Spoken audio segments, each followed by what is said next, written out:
This sode would not be possible without the support of our listeners, patrons, and sponsors. If you'd like to learn more about supporting the 3-Bit Gamer Show, check us out on Patreon at patreon.com/3BG. And a huge thanks goes out to our boss-level patrons, Christopher and Patrick. So, I went back to our first episode of 2020, and it's the craziest thing. I legitimately complained about 2019. Like, I made a big deal about how bad it was. Oh, so it's your fault. Yeah, way to go, man. What are you guys talking about? Dude, you jinxed it. Oh. Thanks for coronavirus. Guys, I can make this right. All I have to do to reverse the jinx is to talk about how great 2020 was. And then 2021 will be fine. Dude, I don't think that's how it works. Shut up. I'm going to do the intro. Welcome, fans and friends of the 3-Bit Gamer Show, to 2021. We can only hope it's as good as 2020. One of the best years ever. You gonna be okay? Yeah, I can do this. 2020 really was a year for the record books. Okay, no. I can't do this. Sorry. 2020 was so bad, and 2021 will probably be just as bad, if not worse. Hell yeah, man. Lean into it. Yeah, bro, nice jinx. Okay, whatever. Let's just get this over with. Well, on that note, I guess you've just logged into the 3-Bit Gamer Show.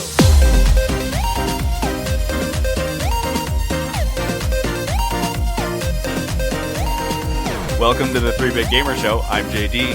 This is Peterson. And this is Trent. And let's do 2021 real fast. Just a speed run on this year. Just real quick. And then maybe 2022 will be the dopest. Although dude, one of our you listeners just jinxed posted 2022?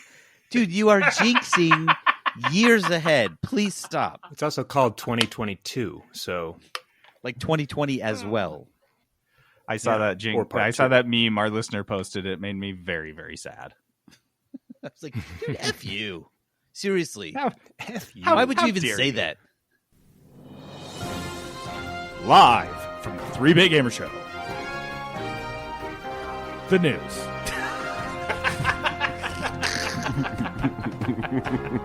All right. Our news this week is brought to us, as with all weeks, by Crave Cookies. Crave! Crave! What was the mascot's name? Oh, shit. We did make you a mascot. Yeah, dude. Craven. Chip Craven. Craven. Chip Craven. Chip Craven. Dude, He's the nuts worst. for cookies. You guys, With Chip Crave Craven, I Cookies- got those nuts. Oh my god. Okay. No.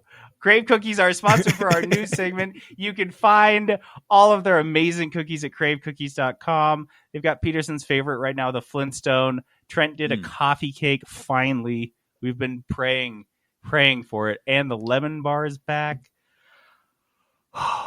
Check them out. Cravecookies.com, DoorDash and drive-thru. And you're doing Uber Eats still. You're on all of them, aren't you? Just Tight. DoorDash and Uber All Eats. right. Okay, so you guys, we got a 2021 sode coming up.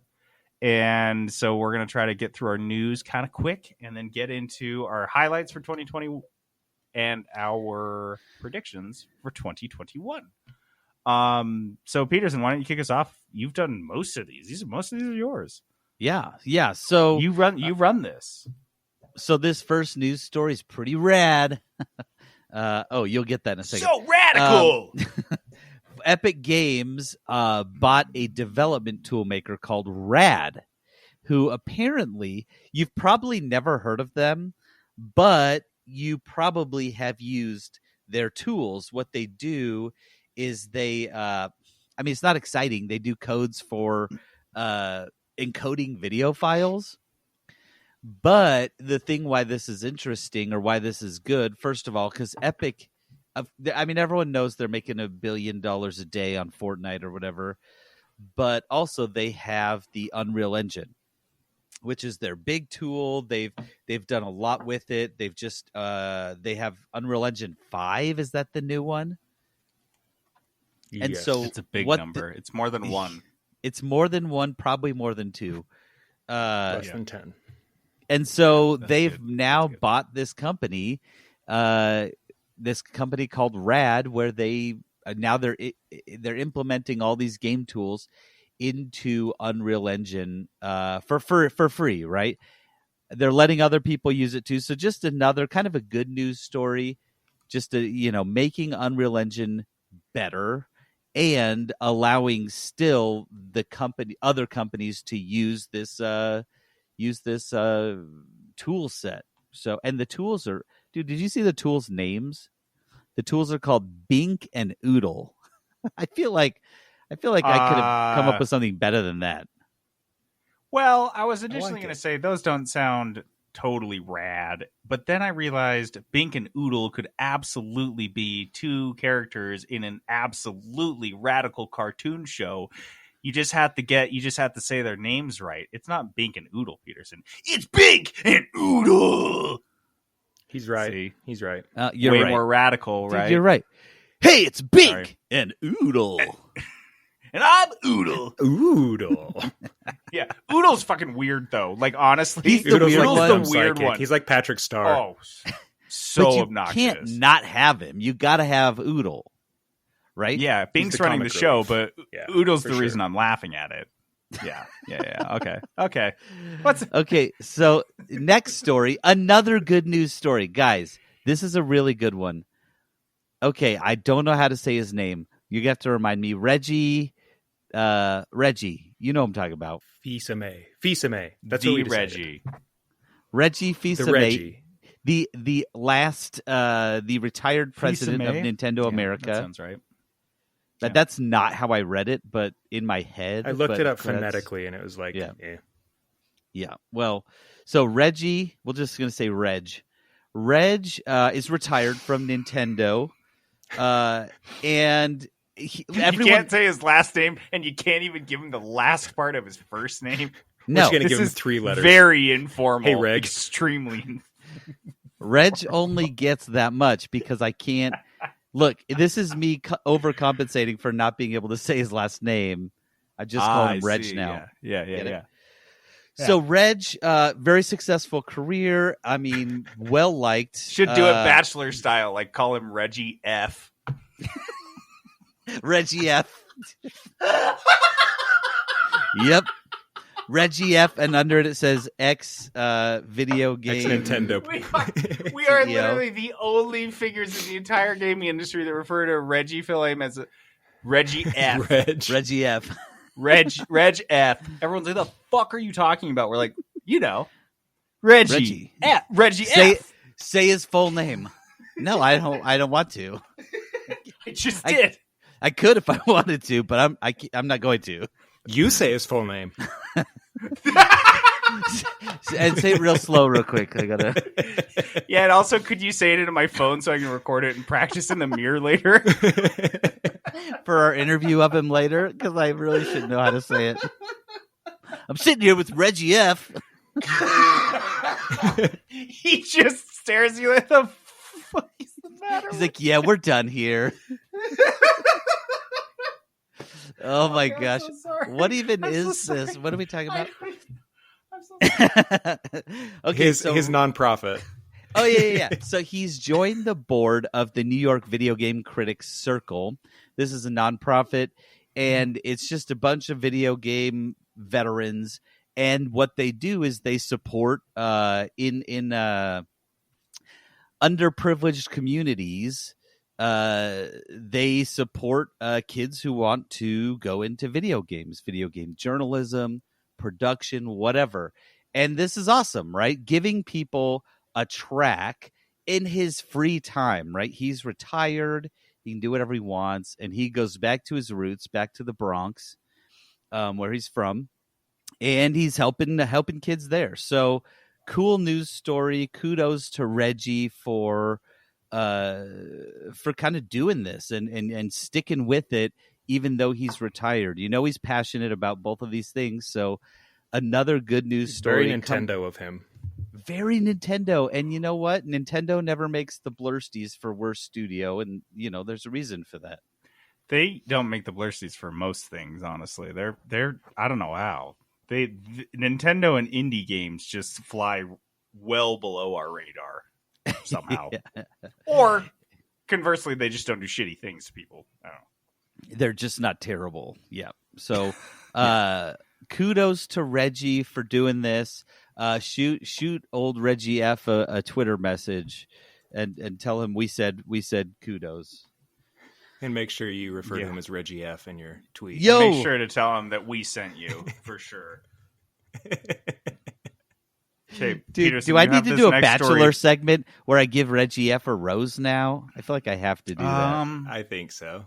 Ah, dang it! I mean, I'm gonna be up all night editing this.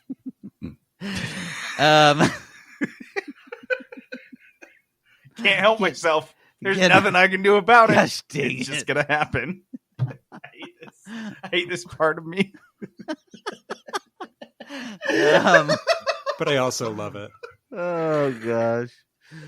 Okay, so guys, I don't think you realize that you have been duped by Big Battery.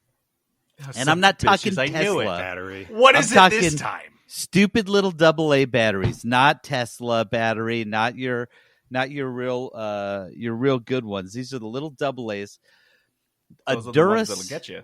Those are the ones, man. The Duracell official has suggested via a tweet, I believe, or an interview or something, but they suggested that Xbox controllers, which I had actually never thought about until I read this story, which is why I feel duped. Xbox controllers still take AA batteries instead of just being like chargeable, So like insane. your PlayStation controller. It's not like an option, right? It's just No. in there and you just recharge it. Yeah, This you is just plug it insane. in. Nope, not these. They take AA batteries because Duracell battery companies, they have a deal with Xbox and they're influencing this so they can sell more AA batteries. This is Wait, wild so when you to buy me. an Xbox controller, does it come with Duracell batteries in it as like the standard? It comes with some batteries. I don't think it Otherwise, even that doesn't make matters. sense to me. No, dude, Trent, they're playing the overall numbers game. They're going for the all They're rising the reason tides. none of my remotes ever have batteries in them because I always have to take them out of other things to put them in my controller. You stupid controller. You are not Dude, you are not Duracell's target market, which I don't know. Is that literally what they're trying to do? Is like just sell more batteries in general? Yeah, Because there's they, no clear I gave away my connection Xbox between the two. so they die fast. So I didn't have to like deal the with it. batteries in the controller die fast, and I we can't have the believe you have them, rechargeable dude. ones. Well, we use Yeah. rechargeable ones, but my kids every now Oh. and then. Listen, this is how lazy my kids are. They'll be playing and they forgot to charge it, and so they'll plug it They'll go in get because batteries. they don't want to plug in the controller while they play. Heaven forbid. So they will pull out the rechargeable battery, charge it, and go get some AA's. They're Can't the interrupt worst. that gaming. No, can't interrupt that gaming. I'll come down Well, and I there's had- dead AA's and a rechargeable battery pulled out, and I'm like, "What are you guys doing? Why? What My controller happened here? died." Ugh. Wait, so Dad, you yours don't are like the understand. packs that come out. So Mhm. when I had on my Xbox 360, I had they replaced the battery pack and then they would sit in a dock. That was my favorite because then they had a place to sit and it was like a wireless charging, so you didn't have to take them out or Yeah. plug them in or anything. So Yeah. nice. Yeah, I don't have a dock. I could have. I probably should buy one, but they'll probably just unplug it so they can. I don't know. I don't Dude, know. I They're think the this worst. is I think this is a weird thing. This is a weird deal from But Duracell. why? Yeah, this is that seems It's like a crappy Soviet move. capitalism. It's just make things worse so one guy can make more money. I mean, that's just for the chance No, for but- the chance that they buy our batteries. That's why I say big battery. It's just the battery companies getting together and being like, guys, I've got a real good idea. It could benefit all of Dude, us. Dude, be honest. If someone was like, "Oh, you didn't know that Duracell and Energizer are owned by the same parent company," you'd be like, "No, that doesn't fucking surprise me." No, not Whatever, at all. yeah. If you told me that, One if you told company me that makes they were the all exact batteries, I'd be same like, yeah. batteries, I'd be like, yeah, that checks out. They're made by the same guy in the same factory. Like, didn't you guys notice they changed the same color scheme? They just say different words, and they both have the copper top now. I'm like, oh, didn't even fucking notice. Yeah, didn't notice. Okay, dude, this next one makes me so sad. Guys, listen, you're never, ever getting a good GPU for a decent price again. It's over. Yay. Guys, it is over. We keep thinking there's going to be a break. Oh, they just released a new one, so the old ones will go on sale. No, and honestly, that's not an exaggeration. This has been going on for years, and we keep thinking there's an end in sight. Well, there's not, because you might know there's been like a trade war, quote unquote, between U.S. and China. With tariffs and all that. Well, a bunch of products turns out not that easy to win. Not very easy to win. We're not doing a great job. We were led to believe otherwise. Turns out no. So there were a bunch of products that were exempted from the tariffs that are no longer in 2021 exempt. And as you've guessed, a lot of graphics cards and motherboards actually fall into that. So Asus, they came out and said a statement, hey, we're not exempt anymore, so now our prices have to raise to reflect that. Now that sucks, right? That just sucks because they're already expensive. But it does not help that Bitcoin and Ethereum are at like all-time highs right now. And so not only that, but now the mining fury is getting back into it. Guys, you're never getting a graphics card again. Just deal with it. You're going to be running. I've got a 970 I can sell you, and that's the best you're going to get.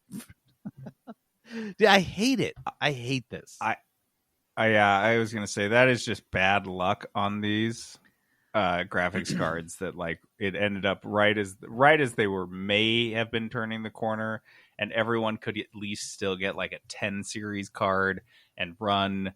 I don't know. Can't you run up to 4K on a 1080? I can run 4K on a 1070. You just said too many numbers. Yeah, I'm pretty sure you can. Yeah, so like it used to be, you'd be like, oh, I was going to get a 10 series card, but now we're like, with tariffs and all these other things, and especially with Bitcoin, like, I don't know. You're going to get a used 1080 the Asus 3090 for $700. Has gone from $1799 to $1979 already because of this. So it's up $200. Dude, that is wild. Yeah, $2,000.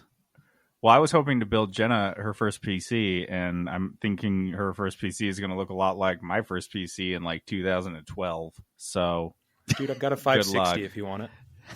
Yeah, that's probably what she's going to be running. We'll just tape a 960 to my 560, and we'll be Gucci. That'll be pretty good. You just add the numbers together. It works. That is how it works. I'm 1,000% sure. I understand this stuff. Just hammer it gently into your motherboard. If it sticks, it fits. It's good to go. Let's see what happens. Now get your Xbox controller, pull out the wires, and connect them that way. You need to make sure you bring the batteries, though, because you have to. Your AA batteries now are going to power your graphics card. There is almost zero chance of you burning down your house by taking our advice on how to. Mostly because it's not going to work. That's how electronics worked in the 80s movies.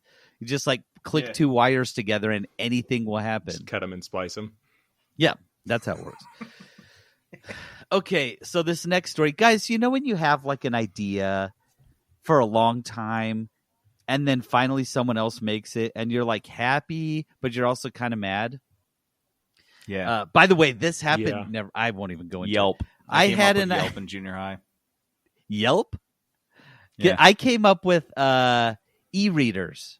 I was telling Kelsey about this. I came up years before they came out, and she was like, that's the stupidest idea. No one would do that. And then they came out, and I felt so vindicated, but also like I'd been robbed somehow.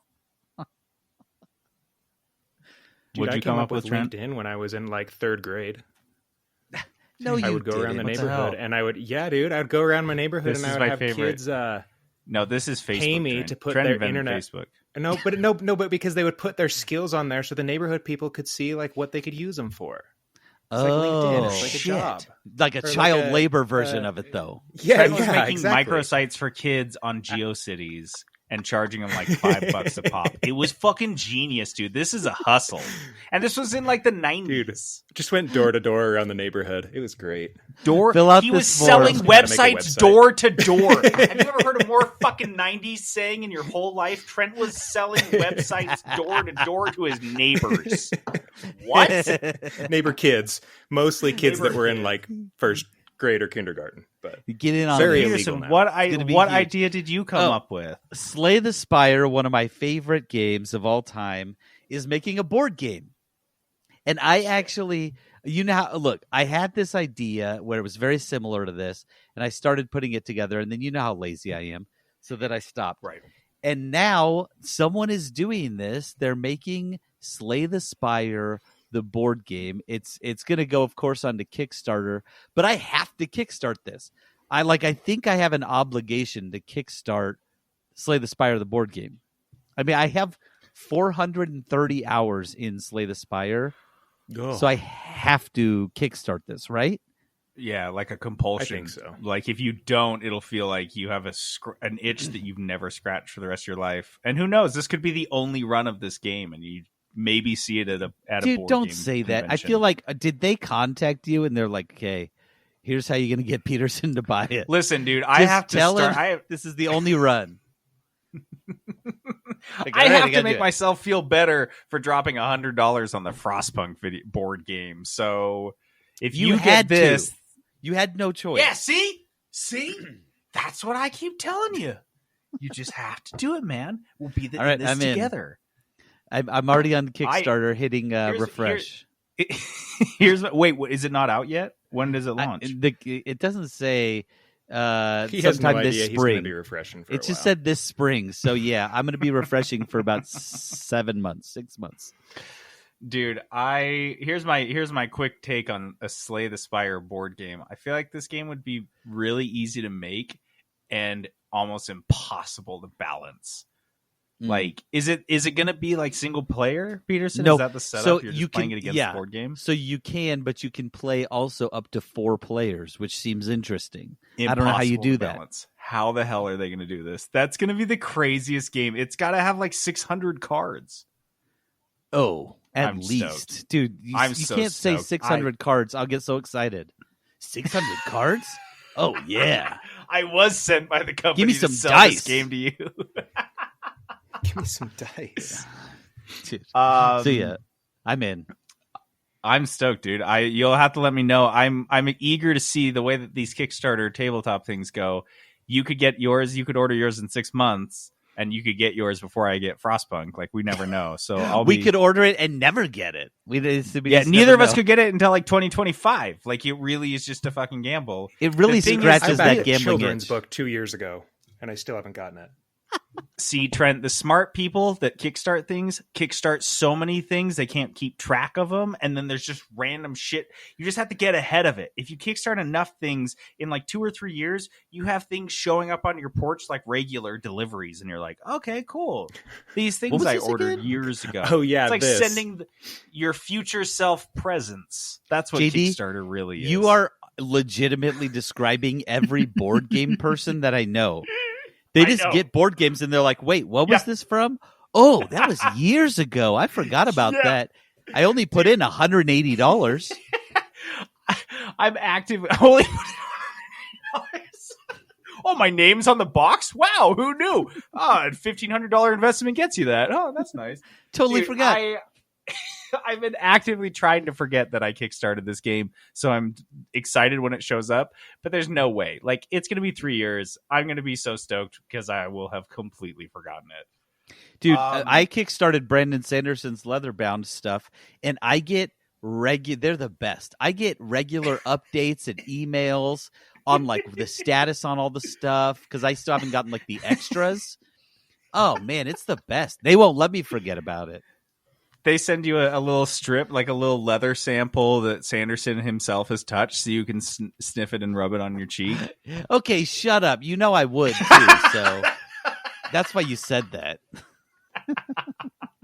Okay, so this next one, this is my only story. Peterson is the news anchor this week. Apparently this is a story that was on Eurogamer that apparently 20 years ago, Microsoft tried to buy Nintendo. Oh, and man. Can you imagine? It was Steve Ballmer that wanted to meet with Nintendo to see if he could buy him. So this would have been right before the Xbox came out, when they were, I guess. So they had the Xbox was in development at this point, and they're just like, yeah, let's just snatch up Nintendo on the way. What year was this? 2000. Oh, and man. Keep in mind, they had really just snatched up a lot of Sega's hardware people as well to come work on the Xbox. So they were just like, what was 2000? Bill like Gates was at his era? Dude, this was Bill Gates at his zenith too, when he was just like this untouchable. He'd overcome all of the monopoly lawsuits, and he was just like, dude, apparently no one cares. I got to do this all over again. I can do whatever I want. I'll buy Nintendo. I will make a video game thing, and then I'll just buy Nintendo, and then I'll just eat Sega. What are you going to do about it? Huh? I'm Bill Gates. Actually eat Segas. Like, it's going to be wild. Yeah. Guys, we really missed out on the Wii Series W. That's where we would have been by now. We would have had the Wii, and then the Wii. Nope, the Wii 4? Series U, and then the Wii U. It's got to be like a weird shape though, because it's Nintendo. I was thinking it was a backwards 4. Like, so, oh, that's fair. Yeah, the Wii backwards 4, and then the Wii Series U, and then like Peterson said, then the Wii U. And then finally the Wii Series W, which is not a completely new console, or like which the Wii backwards 4 Series 4. The Wii Series W is just a remake. Yeah, it's just a HD remaster of the Wii. Yeah, it's actually a game. Yeah, so dude, I think it's just, the funniest part of this story though is that Nintendo just laughed about it. They were like, well, "There's no way. Why would we do that?" Oh my god! But this is like the most cocky move Microsoft has done in a decade. So cocky. Yeah. So and you know what, dude? Nintendo was a little, I wouldn't say very, but a little less secure in 2000 than they are now, especially. But after the Wii launched, and that's when Nintendo became a dragon with such a hoard of gold that this is so laughable. But back then it was like, maybe they were not doing so hot, and then they just came back with the Wii and they killed it. But they were 4 years out from the N64. The end of the 64. Yeah, they were at the end of the life cycle for the 64. The Wii U was still ramping up, and then they had the GameCube, which was, that's what they launched with, and the GameCube didn't do so hot. So I kind of see it, but yeah, this is also 2000. GameCube was what, 2002? 2001. So no wonder they fucking laughed. They're like, dude, guys, it's 2001. They're like, are you serious? We have a console that's about to like go into the development. Like, it's going to go into production. You're going to buy us? Oh, man. But also, they're Nintendo. Like, you know what I mean? Wow. Bold. They're Nintendo. That is bold. Way to go. Way to go, Ballmer. And the last story, I don't know why this one just killed me. Epic Games, for their new headquarters, bought a shopping mall. Shopping malls are on the out. They're huge buildings. I guess lots of different rooms in it. And that is now, dude, an Epic HQ. Awesome. Their HQ. I don't know why I never wanted to work in an office in the mall, but now I do. Can you imagine being like, oh yeah, this used to be I don't know, what's a good mall store? Are you kidding me? Those huge open halls and the big skylights, that they really make malls hospitable. Yeah, so they're definitely going to be riding scooters around down those halls and stuff like that. Yes. Absolutely. It's perfect for that type of stuff that these tech companies love. I want to work at the Cinnabon. Oh, where do you? Hey, I'll come by your office. Where do you sit? I sit at that was part of Orange the deal when Julius. they bought the mall. Yeah, so they're sitting there in the meeting and they're like going through the contract line by line, and one of the Epic guys kind of leans over to the lawyer and he whispers something in his ear, and the lawyer's like, "Hey," and he taps this line. He says, "Leave pretzel maker. Leave that." All the They're like, interns. "Are you serious?" They're like, "Yeah, there is literally just we want the mall and we want pretzel maker. Leave it in there. Don't you Also, dare." Please leave those hot dog on a stick uniforms. Thank you so much. Our In fact, interns now leave have a uniform. the whole food court, because if you had a full mall food court in the Epic headquarters, it would be far more popular to work there than Google. People would be like, "Got a mall food Dude, they court? have a Sparrow. They have have a this freaking Sparrow! Sparrow. Guys, you would eat Sparrow for breakfast." I would eat. I would work in that mall. That sounds dope. Yeah, me too. Dude, and Epic is in North Carolina too. So like it's these malls that it's not like they're gonna tear them down and build a bunch of apartments because there's such a demand. Not to say North Carolina is not like a popular real estate throwing market, shade at North Carolina. Yikes! There's just a lot more land, I feel, and I just these shopping malls that sit there abandoned. There's one shopping mall where in the neighborhood that Trent and I grew up in. And it has been sitting on, they pulled down half of it when we were kids, like in junior high. And then they barely pulled down the last half of it 20 years later. And it's still just like acres and acres of nothing. Of just parking and like old beat up. No parking or anything. The whole thing is fenced off. Dude, it's just like how many square overgrown miles? Is that a square mile or two? Yeah, it is so much land, and it's just like wasted. And I'll tell you, I wish they'd turn the Cottonwood Mall into an office for a video game studio. Can we put 3-Bit Gamer Show at that mall? JD, dude, check maybe to see how much Gamer it would Show cost. can buy a mall. Dude, just wait for that real estate bubble to pop, and all of us are buying a mall. We'll pool it with our patrons. Dude, I got a mall. And, I got a mall down. Down in Sandy. No big deal. Damn, just make that the highest Patreon level. Buy us a mall. They're like, "Wow, all your episodes have a lot of echo lately." We're like, "Yeah, bitch, we're recording in our mall." Mall. Okay. Guys, before we move on, I just want to remind you all that we currently have a Blursty poll out there in the wild. It's on Facebook, it's on Twitter, it's on our Discord. If you need it sent to you, just email us anywhere, whatever. I'll actually put it on our website at 3bitgamershow.com/blursties. Guys, go online and vote for your Blursty candidates. These are our worst of the year. We went through them in the last 2 episodes, all of our nominations, and now it is up to you to please vote. Did I miss anything, Peterson? Nope, you got it. Go vote. Okay. Cool. Let's move on.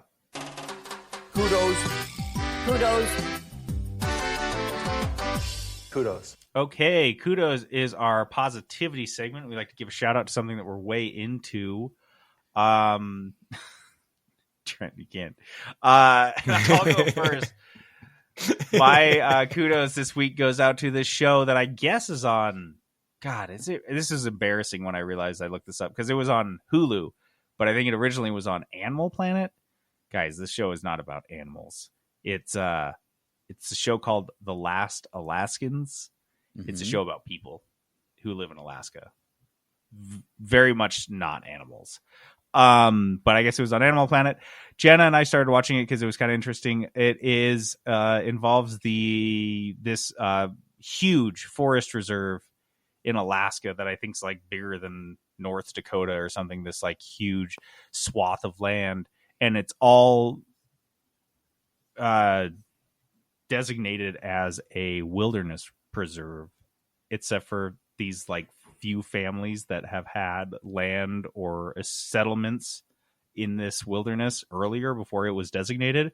And so their offspring still has access to it. So there's like 7 families, or not really families, but there's like 7 people, I guess they're kind of families, who live in this so far in the back and beyond of Alaska. Like Alaska's out there and they're out there in Alaska. And the way that these people live, they have these cabins and they're obviously so far off the grid. it's incredible. There's this couple, and they're from the Great Lakes region, and they move up there because one of their parents, I think, had the land, and they wanted to just go like see if they could make it or whatever. And they're like, the guy, it's a couple, and the guy is hunting a moose or something. He just is trying to find some sort of game because that's what they're going to eat for the whole year. And that's like, this whole episode is like this him trying to get a moose because like that's going to be their meat for the whole year. And you're like so on the edge of your seat, like, oh my God, please. I hope so. I hope that these people survive because they're living like right at the edge of survival. There's one guy that's like built. It's just really, really interesting to watch. And there's some of the toughest people. Alaskans. I've watched a few documentaries about just people from Alaska recently, and they are the toughest, craziest people on the planet. They're nuts. I think it's because they're so close to Russia. It's just rubbing off on them. But yeah, The Last Alaskans, it's on Hulu. It is crazy. Check it out. Last Alaskans. Okay. I've got a quick kudos, and this has been a few weeks coming, but we haven't really done kudos. I watched the movie Soul, the new Disney Pixar film. I've been meaning to watch that. Have you guys seen it yet? It's so good. I know. I really loved it. And I saw a lot of mixed reviews online. People were like, really? This is so boring. And then other people were like, I loved it so much. I loved it. It's definitely like not as fun as a typical Pixar movie in terms of like goofiness and all that. It's deeper than that. It's pretty right? heavy. Yeah. And it's not your typical character, right? It's not a young anybody, right? It's not a young princess or anything like that. It's a middle-aged black guy. It's the main character. Yeah, thank God. I'm so tired of the young princess on an adventure. And they did a great job. The main character is voiced by Jamie Foxx. And the whole premise is that he kind of lost his passion. He's always loved jazz, but then he ended up being a middle school band teacher, right? And finally gets his shot to play at one of the best jazz clubs in town with a woman who he idolizes, and he's so excited for it. He's so excited to kill it, and then he dies. And he goes to the afterlife and kind of escapes. You know, all the souls are going up into the beyond, right? And he's like, I can't die. I got to go do this. Are you kidding me? It was just happening. And so he kind of escapes, and that's when all the hijinks happen. He teams up with a soul. He's in the before. So where souls get all their personality and are assigned. Are you spoiling the whole movie for us? No. Or is this just a good setup? No, this is just a setup. And he teams up with a soul. It's all in like the first 15 minutes even. Yeah, who doesn't want to go to Earth. She's the soul, and that's Tina Fey, doesn't want to become a human, not interested, and he teams up, and then it all happens from there. But it's about finding your passion. The music in it, it's all jazz, right? So it's very good. The music's awesome. It's different. It feels like an extended Pixar short. You know how they do those animated shorts, which are always like have a good message. There's always like a secondary message to what's happening. It's like a full length movie of that. It was awesome. I loved it. It's such a feel good movie. Absolutely watch it. If you have Disney Plus, it's a no brainer. With or without kids. It's probably better without kids. But it's a no-brainer. You got to watch it. To pay extra. No, it's just there. Included. Yeah, it's just there. Just get it, watch it. It's called Soul. If you were on the fence, you won't regret it. I promise. It's very good. Dude, I'm so stoked. Okay, hell yeah. Trent, do you have any kudos for us? I did, but we'll save it for next time. Okay, fine. We'll save it for our poor patrons. Okay, so we've got a voicemail from a listener, so we're going to spin that right now. Hey, 3-Bit Gamer Show. This is Ian yet again. One reason why I keep calling in is I really am not on Discord or many of the other platforms that you guys love to be on. So one reason why I call. I am just calling to ask a question. If you had seen the article before you recorded today, I'm not sure when you record, about CD Projekt Red and Cyberpunk 2077 getting investigated by a Portland-based consumer protection group and possibly getting charged for their mishap and utter failure of releasing Cyberpunk. Just wondering and want to know your thoughts on it. I actually enjoy what you guys think about with news reports. So I hope to hear from this. Hope to hear from you about this, and I love what you guys do. Thanks. Bye. Okay, so Ian wants to know what we think about CD Projekt Red getting sued. An official lawsuit coming at him. Class action lawsuit. A couple of them have been filed so far. I feel like this is not really going to go anywhere, unfortunately. I feel like class action lawsuits in general, if your desire is that they're punitive, they're generally not big enough to feel that way.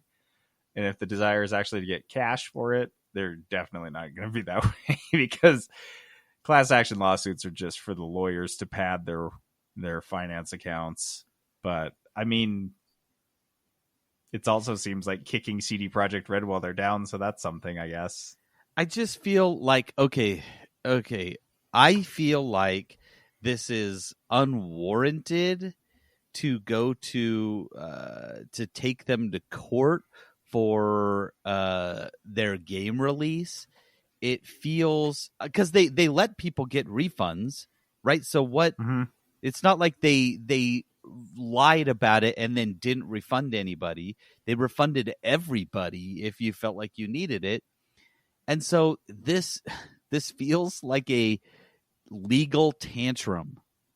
I don't know. They're just like, this game was bad. We thought it would be good. You said it would be good, and it wasn't. And so we're going to sue you. I don't get it. I think there's more lawsuits that have filed than there are people who want to get in on this class action lawsuit, because I'm pretty sure to get in on it, you'll have to have not returned the game already. So, and you'd have no basis for not returning it, right? Like, who's not letting you return it? It's your own fault now. Yeah, I don't know. I just think it's just lawyers trying to make money, make a name for themselves, get out there or something. So long, it's so annoying. So, but I guess I don't know. I think it also sets a dangerous precedent. Like, there are bad video games are released all the time. Dude, your game sucked. All right, we're going to court. See me be in court. I hated this game, and I'm going to tell you why in front of a judge. Because that's how we solve things. That's what the justice system is for, I guess. I don't know. Okay, so let's move on. We've got but also, Ian, thank you for the voicemail. Guys, yes, thank you. If you guys didn't know, you can go to 3bitgamershow.com. First of all, go drop by the Blursties, 3bitgamershow.com/Blursties, and then go to the homepage and you can leave us a voicemail, because we'd love to hear from you guys. Okay, so we did this last year and I kind of liked it. Well, I really liked it. Our 2020 highlights, our year-end highlights for last year in the world of gaming, things that just jumped out at us. Who wants to go first? Because I had a great year for gaming. Being stuck home all the time, all day, every day, and trying to stave off insanity led to me playing way more video games. So here's the thing. This wasn't necessarily like highlights of 2020. This is our highlights, because a lot of the highlights we have weren't even 2020 games, but we finally got to them. And I think that happened in a lot of people's cases. They finally got to games that they've had and been wanting to play for a while. And so that's what we're counting as 2020 highlights, right? Yep. I mean, here's a good one. This one is just kind of pulled it out of I was like, I totally forgot about this because the year has been so long. Outer Wilds. Did I play Outer Wilds and Outer Worlds? Yes, dude, we played Outer Worlds this year. Doesn't that seem no like way? It released in 2019, October of 2019. But we didn't play it till. But we this didn't year. play it, and I didn't get to it until January. So and I crazy. believe you were doing it around the same time. Yeah. But yeah, we played Outer Worlds this year, and Outer Wilds. We both played that one this year as well. This has been the longest year ever. Yeah, so I'll knock off a couple because we've already mentioned them. Outer Worlds was fun. Space Fallout in space, good. It was short. It didn't linger. It was a short game, and I was like, okay, cool. And it was super perfect. looking forward. That's what we wanted to it. Yep, and I want a sequel now because you played built all well. the parts. Yeah. Now I want Outer Worlds 2, and I bet it'll be the sickest game. Just give me Outer more. Wilds. Sorry, go on. I was just going to say, give me more. The world that they created was great. Had a story. The game played so well. It played exactly how you remember Fallout games playing when you fell in love with them. And yeah, it was wonderful. It was an absolute joy to play.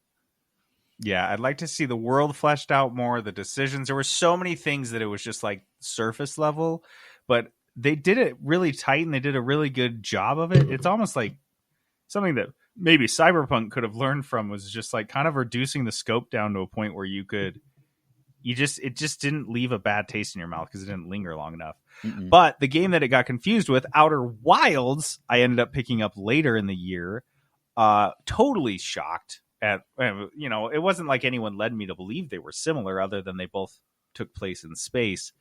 Outer Wilds, I was playing at the same time as Subnautica. Should not have been playing. I just was playing these first-person games that were a little mind-fucky that I would just play for hours and hours on end during probably the height of my cabin fever before I realized that the quarantine's going to last forever, and I just accepted it.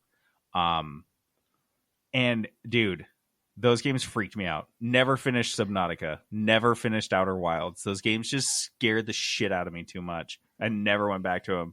And they were so good. They were both so good. Dude, well, go ahead. I got to be honest. Outer Wilds, I could never get my spaceship to land after I left the first planet, so I just gave up. I crashed it a lot. Time. Well, did you practice? Because on the very first world, there's I played it for like 20 minutes, and I was like, I can't do this. Yeah, because the game kind of leads you on the first planet you start at to go to this little like mini game where you practice flying a miniature version of the ship, and if you crash it, it just like resets over and over again. So I was able to I just got lucky that I discovered that and then practiced it a ton. But yeah, I mean, Trent, if you can get past that though, I think this game would be you would love this. It was really cool. It was just kind Visually, of a mindfucky game. Yeah, visually it was awesome. The discovery of it, it was one of these mystery games where you just really didn't feel. If you guys remember, did you remember? Yeah, I guess I'll just remind you guys. This game took place over like 23 minutes, I believe, and then it would just end. So you you woke up in this world every day or every time you died or every time it expired, the 23 minutes. And you had 23 minutes to explore this tiny little solar system with your spaceship before the sun would explode again. It was the coolest concept for a video game. I don't know. It absolutely blew my mind. I couldn't believe that I played Outer Worlds first. What a whiff. Okay, what's a highlight for you guys? Dude, so I had this year, well, I'll start with my number one highlight, which is probably super obvious. I just checked. I started a new WoW character this year for the expansion. And I just checked, and this year alone, I have clocked 408 hours on it. What? So hell yeah. You guys spent the year going through backlogs. I spent the majority of the year playing WoW. In Azeroth. But Shadowlands came out like near the end of November, and I still have not been able to get enough of it. Like, they added a bunch of new systems. They let you finally, like, the best gear in the game you can get is legendaries. And normally it's just a crapshoot if you get a good one. They're super rare drops. They finally added a way for you to craft your own legendaries. They added like basically an endless dungeon system, kind of like Diablo riffs to the game. Like there's just so much to do right now, and it's so fun. So that was my number one for the year. Well, if we're going off time... Oh, go ahead. I was just going to say, Trent falling back into World of Warcraft, that is classic. I love that. I always love when you have a good resurgence and you just get way back into it. And then I'll stop for like a year and a half, but for now. And they'll bring it back, and then you're back in. For me, actually, I was surprised. We've played Warzone. If we're going by time spent, mine has got to be Warzone in one single game this year. I played so much, mostly because I had a crew to play with, right? I don't enjoy battle royale games by myself. It's just not as fun of an experience by a lot. So I had a crew that we would play almost nightly, log in and play some Warzone. And man, you know what? This game improved on PUBG for me. And I know they're not the same thing, but when I've tried to go back to PUBG, which I was playing so much right before this, it just felt so slow all of a sudden. And Warzone kind of picked up the pace, added more people. You're shooting at more things, picking up tons of loot. They made it very friendly. Your team can buy you back at any time. They added other things to do. So I played a lot of Warzone this year. And yeah, like we like to joke about the size of the game because it's just ridiculous.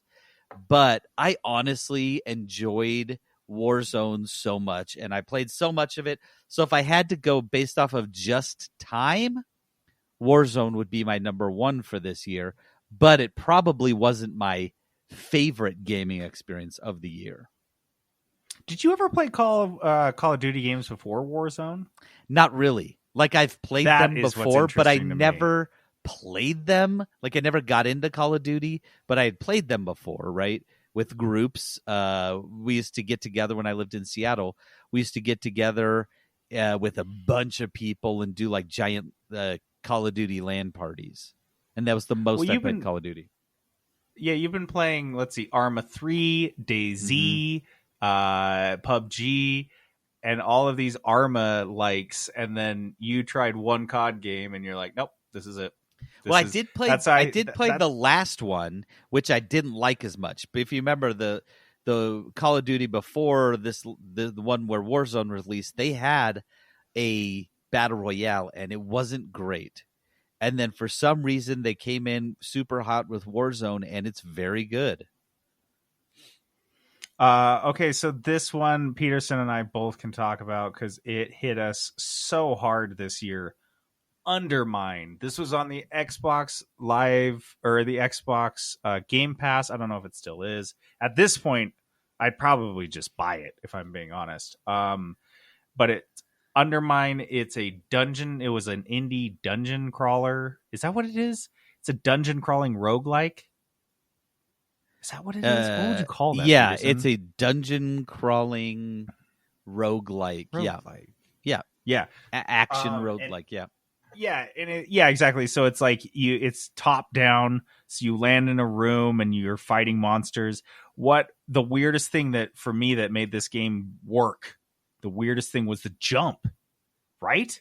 Yep. It was like a top down Zelda style game, but it had a jump, and somehow that just elevated it. And then it had tons of different abilities that you would get, and you'd be able to purchase.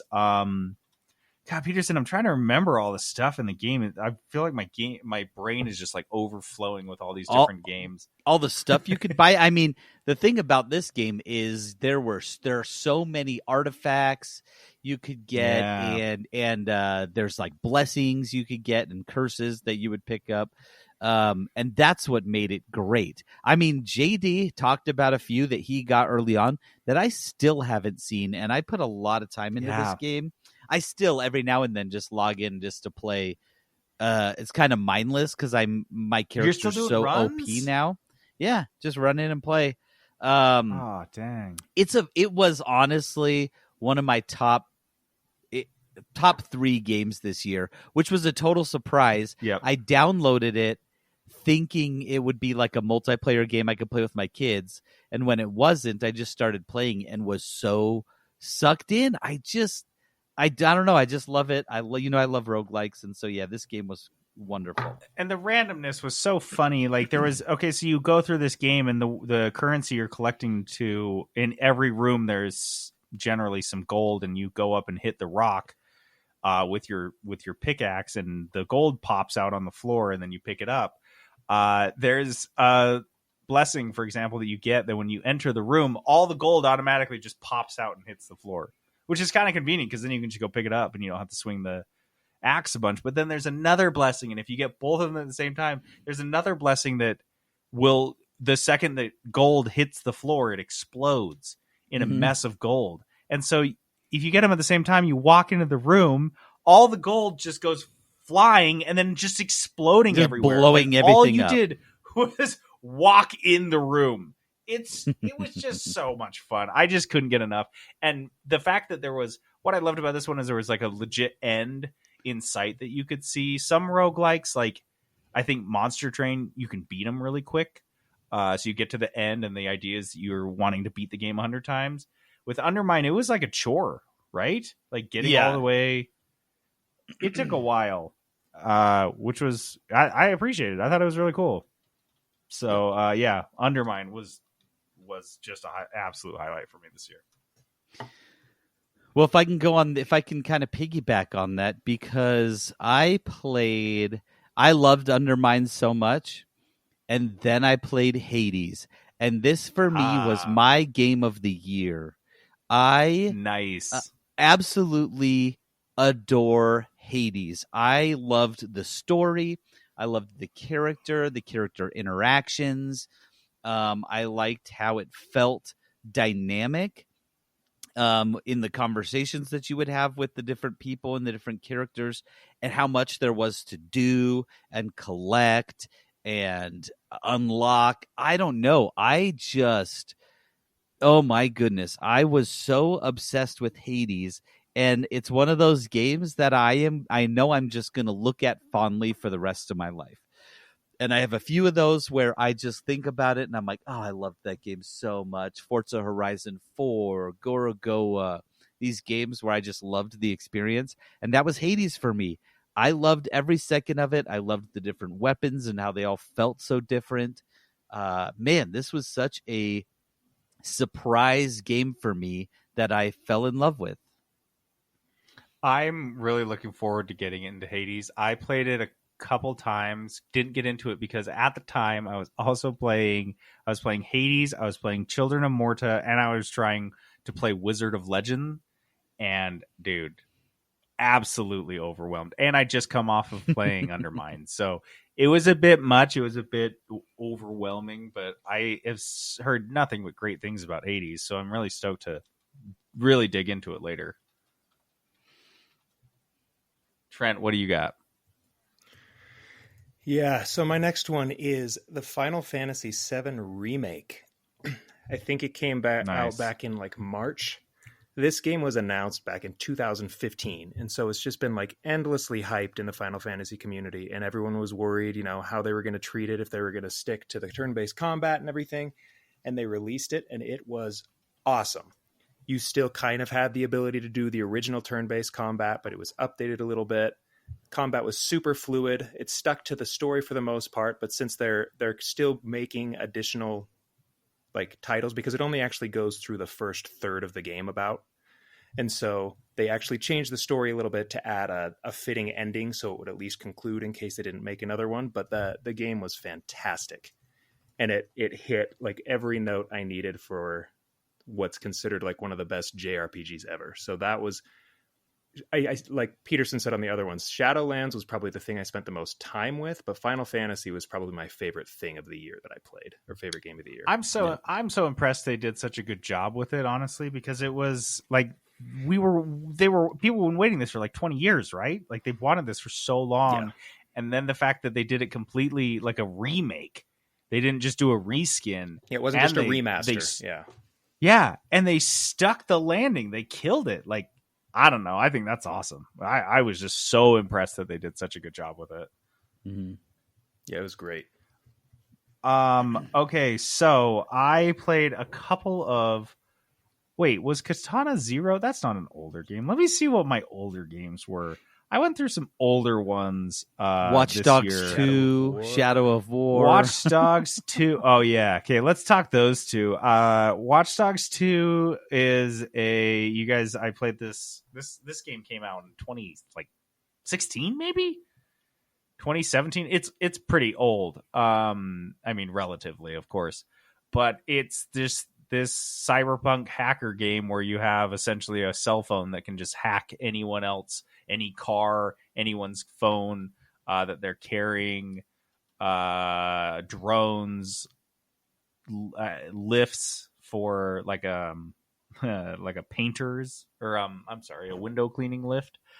It's just like a kind of a puzzle, like a 3D puzzle game with a shooter with an open world city shooter game. I don't know. It just landed for me. It was so weird because I went into it with no expectations. It was on Game Pass, so I was like, sure, like why not? And I was just really, really, really delighted with it. I like open world city games already. Like I'm got a pretty low bar on those, but this one hooked me so bad that I just went through and almost 100% of it just because I was just enjoying it so much. And another game that hit me just the same. I think I talked about how I was just having this weird like AAA renaissance of my own where I just couldn't stop playing all these old AAA games. But this is Shadow of War. It was the sequel to Shadow of Mordor. It's just this, you're just running around Mordor killing orcs, recruiting them. It has that awesome nemesis system where you recruit orcs to be in your part of your army. And in so doing that, you'll make enemies and rivals with these other orc captains. And then you go to war with them. And then you can take the captains you've recruited to war with you. And then sometimes they betray you, which is super cool. And you have to go whip them back into shape. So that's just going on underneath kind of an Assassin's Creed style game set in Mordor where you're assassinating and just beating the shit out of orcs. Like, it doesn't get better than this, guys. It was just good. So those games, it was kind of nice. Like, I mean, sometimes when a AAA game is good, it's really good. And I play so many indie games, sometimes I forget, and I'm like, wow, clearly 400 people made this game, not 4. So yeah, Watch Dogs 2 and Shadow of War were some fun old throwback highlights for me. I have 2 more that I think are actual highlights for the year for me, so I can just blow through those real quick. The first one was a surprise, the Steam Summer Games Festival. And if you listen back, one of our summer episodes, I believe we recorded with Aaron, we played a whole bunch of, that's where on Steam there was just demos of hundreds of games, and you could just play through demos. And we played like, I don't know, a dozen demos each or something like that, and talked about our favorites. This is what I want. This is what I always want. I want to try a million games and then buy the ones I like, right? And That's what this gave me the chance to do. Try a bunch of games, wish list a whole bunch that I liked, ignore the ones that I thought I would have liked and then actually didn't, so I don't have to either be disappointed or refund it. I played, like I said, like a dozen different games and just enjoyed the whole experience of it. That was a highlight of the year for me. And the last one was a game JD and I played together. We played Grounded. My gosh. If you don't remember, Grounded is it's like Honey, I Shrunk the Kids, the survival game. It's a survival game where you're a bunch of kids in a backyard and you're building stuff out of grass and sticks and, you know, stuff, killing bugs, that sort of thing. It's just a survival game, pretty typical. You know, you got to eat, you got to drink, that sort of thing while you go and build. But we had so much fun with it. It has so much charm. And when we played it, it was definitely like early access. And they've just added more and more and more. As they promised, they just keep adding content. And JD and I just the other night were like, we got to get back into that. we spent a lot of time just building like nonsense in there, just building our base. We got to get back in there and play some more now that they've added a whole bunch of new elements that is really what the game needs. So Grounded was another highlight. And Grounded's still an alpha, is it not? I don't know. I can't remember. I think it is. I think that's why they're still like building so many things on it and adding so much to it, because it's still so like it's not even close to out. So yeah, I loved playing Grounded, and it just I'm stoked to go back, but I really think when that game finally releases, maybe this year, maybe next year, I'm gonna feel so proud. Yeah, full release is expected this year.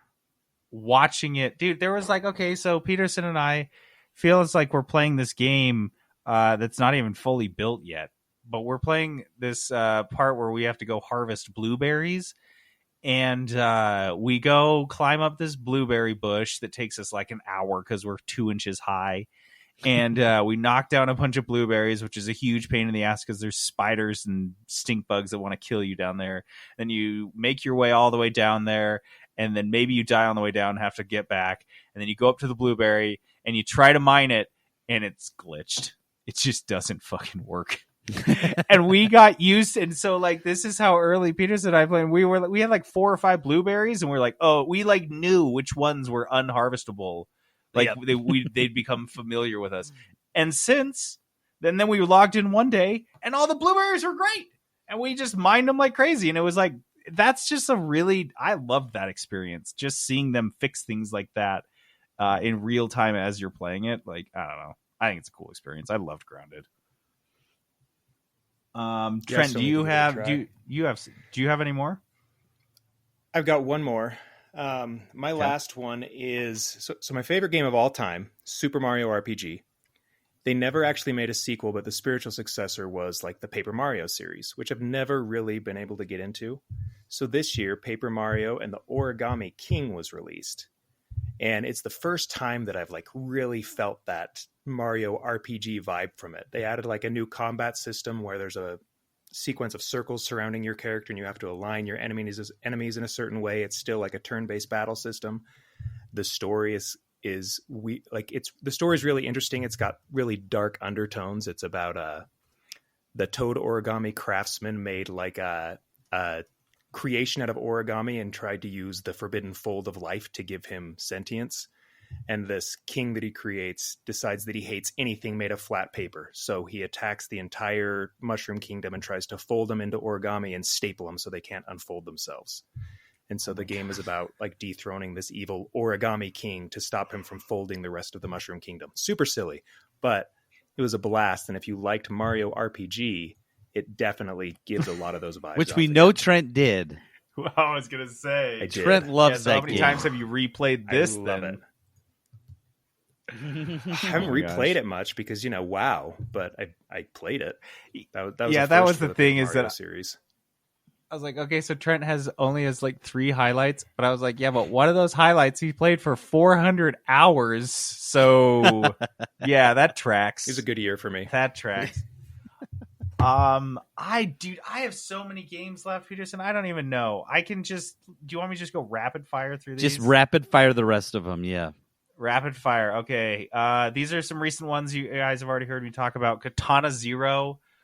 Just an awesome side-scrolling action story game that turned into quite a surprise for me from a story Amazing angle. music, too, by the way. Amazing. Music was insane. The gameplay and the game itself was nuts. The storytelling of it was incredible. It was just like, it's what I have come to expect from indie games. Axiom Verge. This was an old Metroidvania that I dusted off, and there's another one coming out this year, Axiom Verge 2. It was just so good. It was good to get back into an old Metroidvania, an old one that was kind of hard and didn't hold your hand, and it was a pain in the ass, and you had to go back through the same area 50 fucking times. But you felt like you were a kid again, and you're like, I don't have a Prima guide, so I'm just here, man. I've got my Game Boy Advance. I'm in my basement, and we're just running through this 50 times. Because this is my only option. So yeah, Axiom Verge was really cool. Monster Sanctuary. This was side-scrolling Pokemon. This was the best Pokemon game I have ever played. It was just really, really well thought out. It's apparently gotten even better since I played it last. They've released more monsters, more areas, and all this other shit. It is a side-scrolling Metroidvania Pokemon, people. Sorry, I didn't clarify that. That's what made it so amazing, is that you kept unlocking different areas, which I guess you kind of do in Pokemon, but it made more sense as a Metroidvania to me. Monster Train, my other monster game, I'm still obsessed with. This game I probably put like 50 hours into so far. Peterson and I are competing. I think it's better than Slay the Spire. It's a card game. Easy. It's a deck building roguelike card game. It's just like Slay the Spire in that you go through these different like levels and you choose your path. Some of your path, if you choose one path, you may be able to, you have to fight 2 enemies but gain a card. That's how it is in Slay the Spire. In this, you fight an enemy and then you have to take one path or the other to kind of buff your deck, and then you fight another enemy and then you have another 2 paths, and so it's just really dynamic and kind of sweet. Again, it's better than Slay the Spire. Sorry, Peterson. That's not true. Okay. So Peterson, you put Slay the Spire at 10. What would you give Monster Train then on that scale? Like if Slay the Spire is a 10, yeah, Monster Train's a 7. No way, really? Yep. Maybe I need to play Slay the Spire again, because I don't know, Monster Train has hooked me pretty hard. What is for you? What makes it lack compared to Slay the Spire then? Slay the Spire has, I think, more interesting ways to play it. I felt like Monster Train, while the different factions themselves are very good, and the mixing of different factions is what makes it great, I feel like there's not enough different stuff. So different types of guys. Fair. I want more guys. Fair. I want more. What are they called?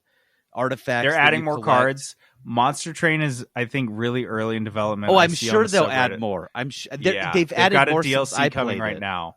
Yep, Mhm. There's a DLC that's coming out right now in the next week or so that'll have more cards. So hopefully that improve it. I don't take that as I don't enjoy Monster Train, because when I first reviewed it, I was like, this is the next game I'm going to put 100 hours into.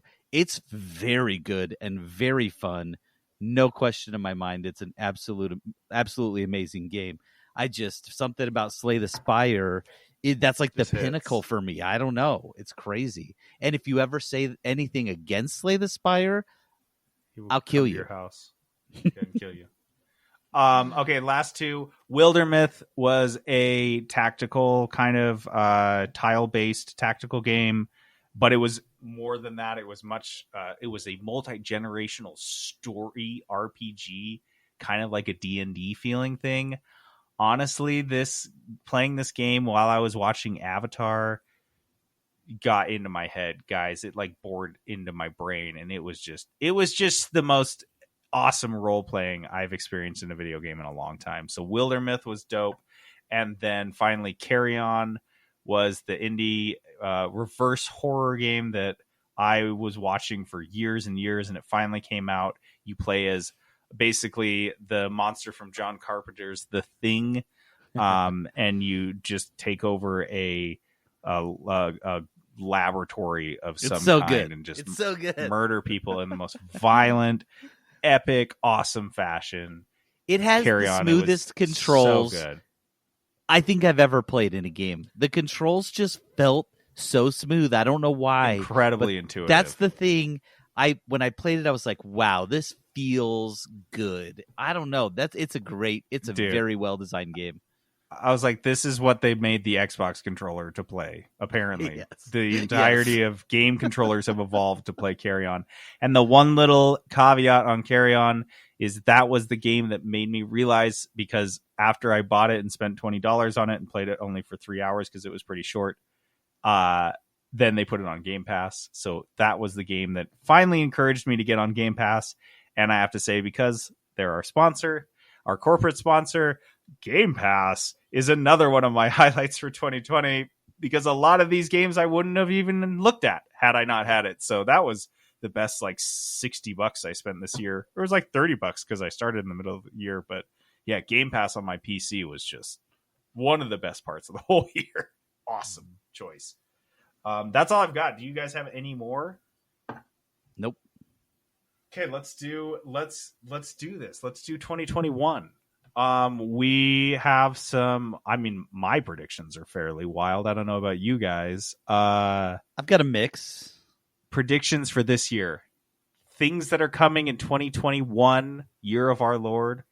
Fred Durst. Who wants to go first? Yeah, the year of Fred Durst. Dude, I'll kick it off. Okay.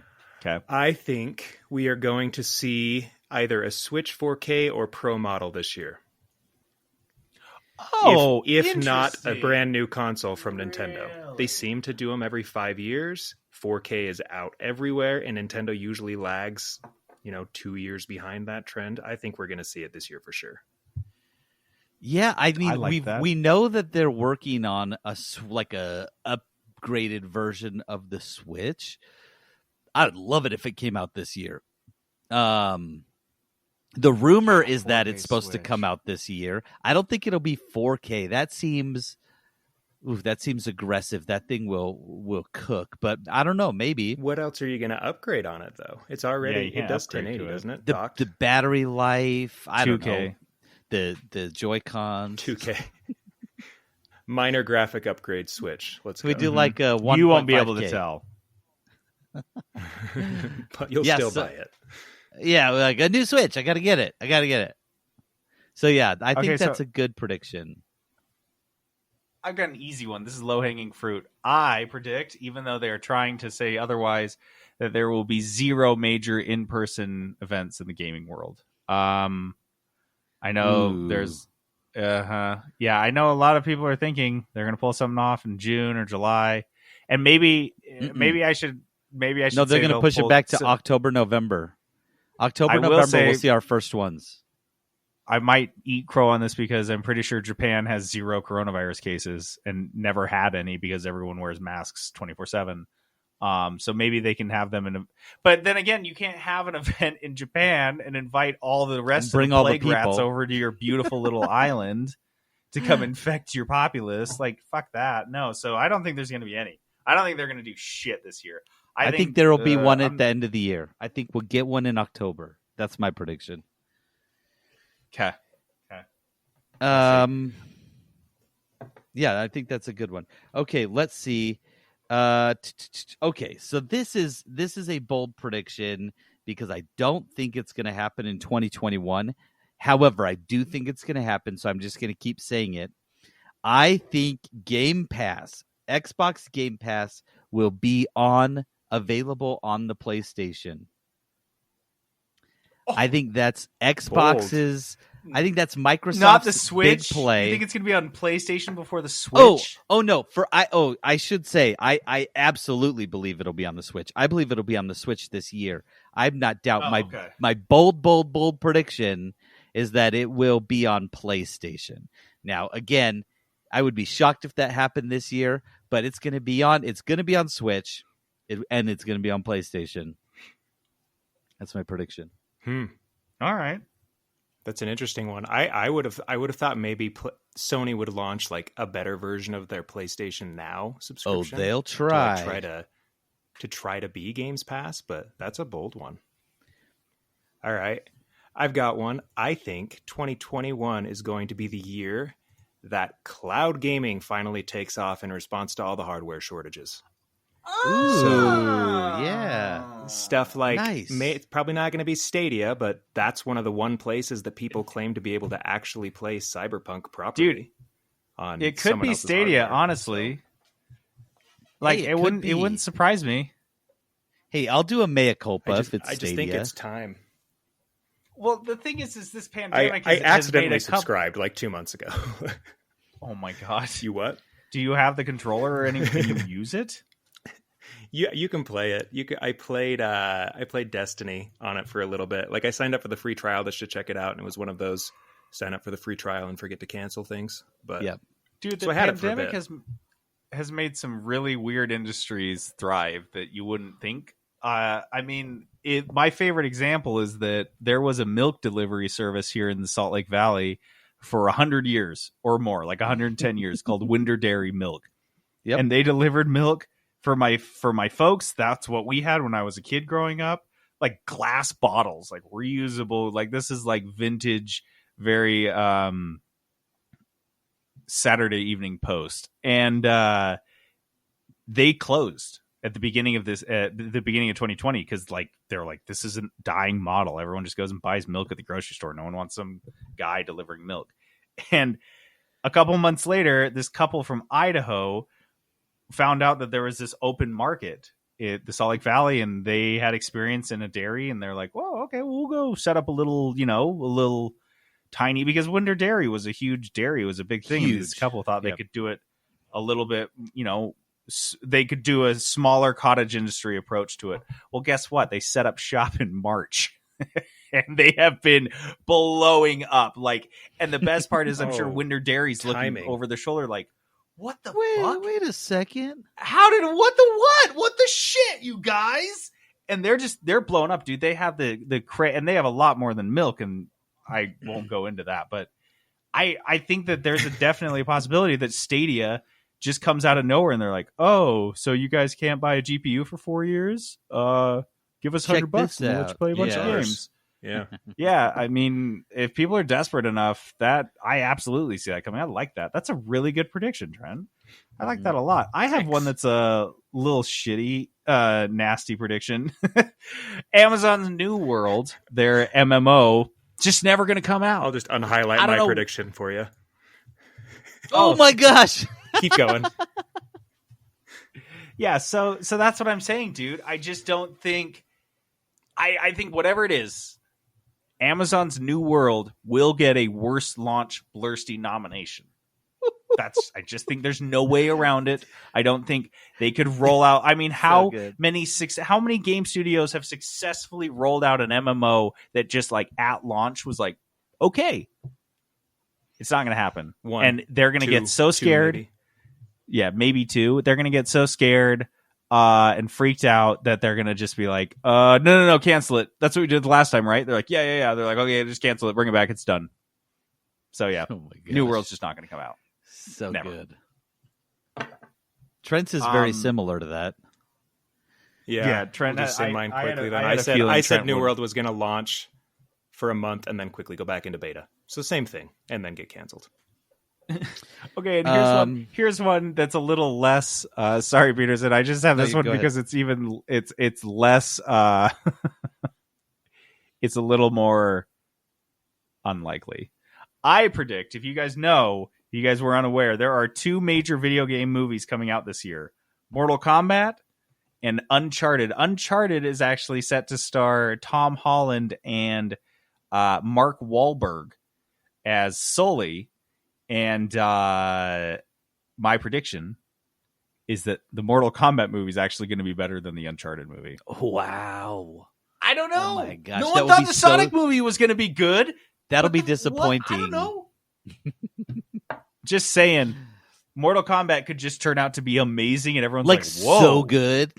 Whoa, Mortal Kombat's in. I would like that. I would be totally unsurprised if Uncharted just sucked. Wait, did Trent just say the first Mortal Kombat movie was pretty amazing? Are we just going to skip one of his past favorite that? movies. I watch it every Christmas. It's so stupid. Yeah. I have never gone over to Trent's house when that is not playing in the background. The first Mortal Kombat movie, yeah. Trent has that whole thing memorized back to front. I have a room set up for it. It's just playing on repeat. This is my Mortal Kombat room. He bought an old Mortal Kombat arcade machine, ripped out all the parts, and just put a TV in, and it just runs the movie on a fucking loop. Okay, that's sick, though. Come on. That's a great idea. What are you talking about? Okay, don't say gross back stuff. In. Come on. I'm back in, because I love that. Oh, man. Okay, Peterson, what's your prediction? Okay, let's see. See, you did forget about one video game movie coming out, Free Guy. Do you know which one that is? Oh, that's the Ryan Reynolds movie. Ryan Reynolds is a just like an NPC, and he realizes he's an NPC in an open world game. My prediction is that Free Guy is one of our favorite movies of 2021. I like that prediction. And along those lines, prediction number 2, we start seeing A-list celebrities as Fortnite skins. Not like the rapper ones that we get, who you're like, wait, who's this guy? We're gonna see Ryan Reynolds, for example, as a Fortnite skin, and we're gonna start getting that this year. Like, I'm gonna play as The Rock, and I'm playing The Rock now, and The Rock and Ryan Reynolds are fighting in Fortnite. That's my prediction. 2 predictions. Okay, I like that. I love Ryan Reynolds. That guy can do no wrong as far as I'm concerned. I would buy love all that his skin films. for real, though. I would buy that. Did you guys see the Match.com commercial he made? No. I think I did, yeah. It's Satan dating 2020. Like, Yes, Oh, I did. It's pretty funny. I did see You should that go one. watch it. That is really good. Really good. Okay, Let's see. Do you guys have Who's more? got a 'Cause good- I've got more. I've got a couple. You go, Jonathan. I think that I have 2 more. This is the one, I think God of War, the next upcoming untitled God of War sequel in which Kratos fights Thor himself. I think it will be delayed till 2021. I don't think it's coming out this year. I think Santa Monica Studios releases a God of War 2022. game every 5 to 6 years, and God of War just came out in 2018. So to think that they're going to pump this out in 3 years when they're typically given a half a decade to do it, I also don't think Sony, who produces it and publishes it, is going to be like pushing them after Cyberpunk. No, Mm-hmm. if they're They like say, Santa get Monica's this right, like, do it right. yup, hey, this is going to take another year to cook. Sony's going to be like, okay, it's an exclusive. Please, we're not going to like force you to screw it up. And they did. I mean, yeah. So I think God of War is not coming out this year. Hopefully, no one had their hopes up. I kind of did, but that's okay. He's all sad Okay, now. I've got Aw. one. I don't want to go So anymore. this year is the 35th anniversary of Zelda. So this last year, Nintendo released like the Mario Anniversary Pack, the HD of like Mario Galaxy, Sunshine 64, all that jazz. I bet we're gonna see like a remaster of classic Zelda games, like Majora's Mask, Ocarina of Time, like an actual Type. An actual reskin remaster. remaster coming out on the Switch. Yep. I think that Dude, I we should think be- people be in for that. That'd be awesome. We should definitely be focusing our predictions on Nintendo because they're the only ones that just drop shit out of nowhere. Absolutely Yeah. nowhere. And they're like, hey, it's out now, right now. You're like, Go wait, look. what? Like, just go look at the store. It's there right now. Okay, so my last one, I saved it for last because this is my most hopeful and my most positive, and I've got my fingers crossed, you guys, and I'm baking all of my hope on this. Uh-oh. I am betting the whole farm of JD's optimism and the remaining shreds of hope that are stuck in like just the blackness of my brain, snagged on a bramble bush somewhere. Hogwarts Legacy will more than make up for all of 2020. Hogwarts Legacy Dude, we are in is going sync. to be the best game ever made. Wow. It has to be, you guys. Okay. It just has to. You just It has jinxed it. to. Bro, you just It jinxed it. It's has not to. coming out this year. Dude, It has to I'm going be to the piggyback on your best. prediction. I said Hogwarts Legacy will revitalize the Harry Potter series and will kickstart a new series of stories from Hogwarts history. It's almost I- as if I I've known think- Trent since we were babies. Almost. I'm in for both of these. Almost. I think that's great, but it's going to get delayed till 2022 just because you said that. No, that's why I got That's a okay. PlayStation. I haven't even played You it know, yet. I'm okay with a delay on this game. Really, delay it to 2025. It still will make up for 2020, however long it takes. You are very responsible, Hogwarts Legacy. Do not let me down. Please. Okay. Let's see. I've got a handful more, and I'll blow through some let's of hear them. Let's hear them. First of all, we're gonna get the announced, not released, maybe released, announced, possibly released, a new Mario Kart. When was the last time we got a new Mario Kart? Never, ever. It's We been never got With the Wii U launch? because the one we have now on the Switch is just the old one, right? Yep. And so It's we're gonna just get a new Mario HD Kart upgrade. announced, possibly released this year.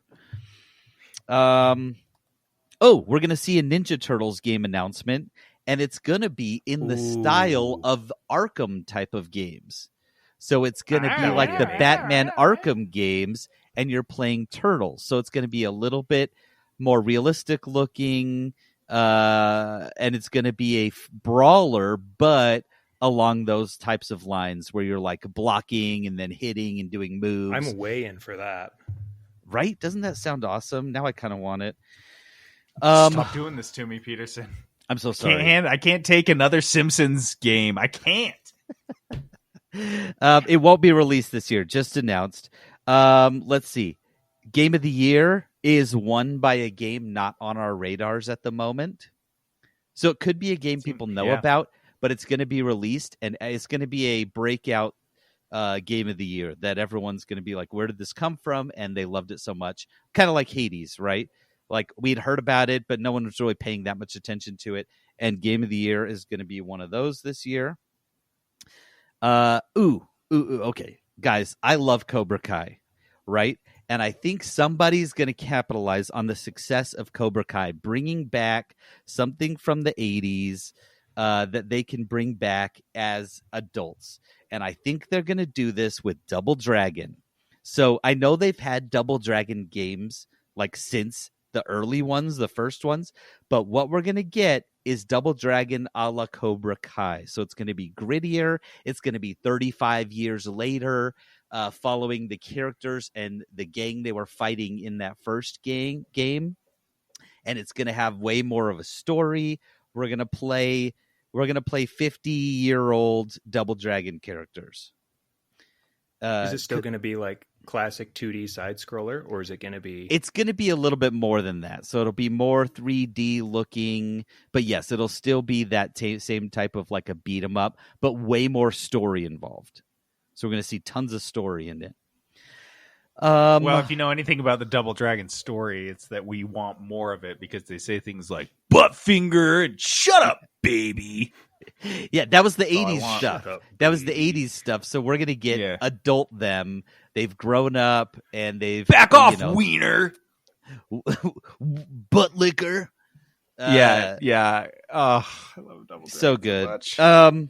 Okay, let's see. My last couple. Microsoft is going to acquire Discord, which would be a huge one. But Microsoft is going to go after Discord and get them because Discord is ripe for an acquisition, I think. They really are. It's unfortunate. Mm-hmm. But yep, I think that's where they are. Into the B2B space after Slack shut down the other day. Yeah, dude, it's such a hot market when you have like the scalability that Discord's handled. It's just everybody's using it. Everybody's using it. Do you remember that freestyle rapper that I gave kudos to, Harry Mack, a couple months ago? He just was like, I need to consolidate all my stuff. I've got Facebook, Instagram, Twitter. I've got all these people following me all over the place. Discord's the place now. And I'm like, dude, this is crazy, right? People are just going to Discord. Everyone's got a Discord channel. So I think Microsoft's going to pick them up. And my last prediction, let me make sure it's last. JD is going to cry on the podcast. That's my prediction. Like a real cry? Like crying on like the podcast. Yeah. Like a real cry? Hogwarts Legacy bombs. JD's going to cry on the podcast this year. The last couple times I cried, and I'm like, unless we're watching a Pixar movie on the podcast, I think I'll be fine, but who knows? Maybe you'll just start talking about a Pixar movie. Yeah. JD's tearing up. What do you think about that, JD's like, hold on a second. It'll be next week after you watch Soul. Dude, that'll be tight. Pretty sad. I will just try to record myself. Okay, so we have you guys. It's the return of Dice of Destiny. Dice of Destiny's back, y'all. Dice of Destiny, you forgot it. We're still doing it. We roll a 20-sided dice with 20 different game genres assigned to it. We roll, I don't even know. How do you know what happens anymore? Maybe we roll another dice? I don't know. We'll figure it out as we fly. But last year, Trent rolled a game, a dating sim, a category we exclusively put on there to mess with Spencer, and Trent rolled it 3 years later, so I guess kind of half success. We did it. Nailed it. So Trent, what dating sim did you pick, and will you please give us your review? Yeah, so it was a process. I was watching YouTube videos, trying to find something that was worthwhile. I was like, if I'm going to put time into this, like, it's got to be kind of enjoyable. I started with a game called Speed Dating for Ghosts. Not as easy as I thought it was going to be. That was kind of just too sad. Like, all the ghosts were really sad, and they didn't know they had died. And so I was like, no, that's not going to be it. So I settled on one that was more just like a gag, but it was still pretty funny. And it was, I Love You, Colonel Sanders. And I don't actually remember the price I was supposed to. I thought it was $10 or less, but this was free. So anyway, the game lasts an hour. It's got a sexy Colonel Sanders in it. So like sexy more than Sanders. you could really ask for. He's back, baby. And Dude, the game starts out, you're introduced to your player character who's attending the University of Cooking School, who is led by a corgi named Sprinkles, but he asks that we call him Professor Dog out of respect. Yeah, right. Well, You're going to school with your arch rival Ashley, who you're competing with for the sexy Colonel's affection, but she really just wants him for his cooking skills so she can leech off of his success. And the university only lasts 3 days, so you've got to move quick. Yeah, she wants a secret recipe. And at one point, you actually try to come up with an idea to improve his recipe by adding habanero peppers. He doesn't like it very much. Oh, he does not like that. That was a bad move. But really, the entire game is just back and forth with Colonel Sanders while Ashley tries to sabotage you. It even has a little bit of turn-based combat where you fight like a big spork monster. That was fun. And then there's a few different endings, but if you play your cards right, you get to be the Colonel's life partner and his business partner, so double. And you get to adopt the sad spork monster that you fought earlier in the game. Who basically offers to be your slave if you're willing to take him. Yeah. So if you beat it where he asks you to be his business partner and his life partner, the spork shows up after and he says, "Will you take me home? I'll fetch your paper for you. I'll make you food." He asks if he can be your slave, and then you say yes, and it ends. So I dated Colonel Sanders. He's way sexier in the video game than he is in person, but it was like an hour. It was tolerable. Buy at any price for sure. Wait, did you did you actually win? Did you get the? I did. I failed like 2 times, and so I maybe cheated and pulled up a strategy guide because I just wanted to see the end. Oh, because I tried twice and I failed miserably. I don't know what it is, guys. I suck at dating sims. I never win. I never get the sexy Sanders, and yeah, this game, Sanders, dude. It's so funny because stupid sexy Sanders.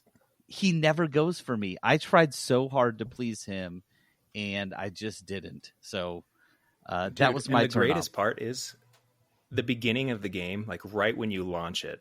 It has this crazy anime sequence that looks like it's straight out of like an anime TV show, and it's really well done with awesome music behind it, showing the Colonel slicing chicken with his like chef's knife and everything, and all this crazy animation and fireworks and stuff. It's great.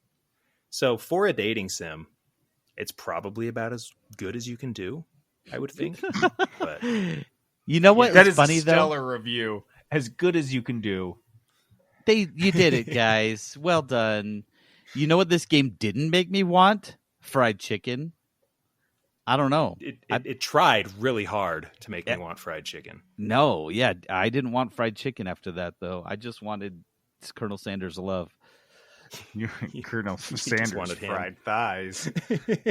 Okay, so Trent, what would you give this game? Was it free? It's free, right? It's free. It was free, so I said buy at any price. Like, really? Just don't. But It was. But on the other Just don't hand, play it. do it. I basically Just played it for you. You're good. But on the other hand, half of the podcast has played it by this point. Trent, Peterson, and Lynn. Probably. So I'm behind the curve. everyone Come just on, go play it. JD, get on board. If you don't download this and play All it right. tonight, what are you even doing? I'm getting in the Dude, Colonel's it's just a bucket. quick hour before bed. It's okay. totally worth So, Peterson, do you have your D20? I can't find it. My office is all a shambles, so I don't have it. Okay, that's no worries. I will roll one. All right. So, my God, pull up stupid website. 1 to 20 sided. Start. Okay, we rolled. Oh, it rolls for a while. This is kind of nice. Oh, you have to stop it. It just goes forever, guys. This It's is I was crazy. like, going. this dice, who threw this dice? He must be so strong. All Freaking right, Hulk. so I rolled. I rolled a 6. A 6 is a survival game. So Okay. survival is off the deck, or I'm sorry, is on deck, and adventure is now on the board. So we you did have it backwards. Our listeners going to be so disappointed. Remember, we were going to roll the person first, but we'll do it next time. Shit, I knew I'm I so was doing sorry. it wrong. I'm It's so all right. sorry. We'll do it. So, Who's going to play the survival so sorry. game? Okay, so let's roll. Let's do it now. Let's roll, and then they have to figure out how much money they'll have to spend. So we're gonna roll a 20-sided dice, starting rolling and stopping. Wait, you. Peterson, I'm really struggling right now. Why are you We're just doing the rolling money. dice? No, shut up. We're doing the money first. It's $60. You have to find a $60 survival game. Okay, Trent, you are 1, 2. Peterson, you are 3, 4. I am 5, 6. Am I doing better this time? Yeah, you got this. You're doing great. Stop. It's been a few weeks. Trent, it's you again, friend. It's a 2. Dude, that's 3 in a row. Is it Okay, really? what- Is that really? It's fine. Okay, let's. Yeah, I did. Are you sure? Yeah, because I did. 'Cause we Enter can- the Gungeon right We can before. give you. We can do a Yeah, you mulligan did. roll, and then if it actually lands A on roll you, again. it is your destiny. Yeah, Nope. let's do a roll again. again. a roll again. Okay. Let's do a roll again. Roll Okay, again. I will be 1, 2. Peterson 5, 6. Or I'm sorry, Peterson 3, 4. Trent is a 5 and a 6 is a reroll. It's a 6. Dude, it's destiny. Okay.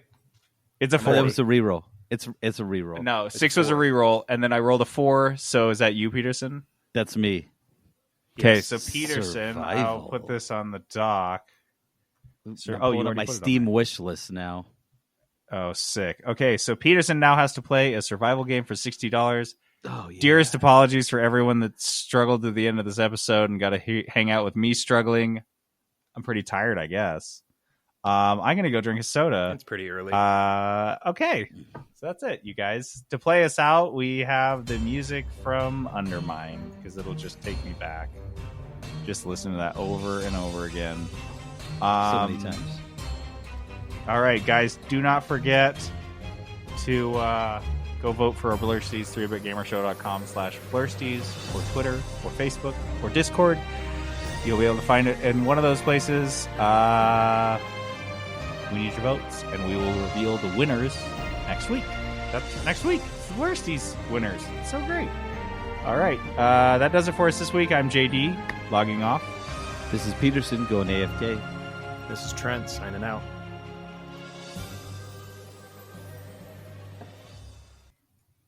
Peterson Productions. Oh yeah.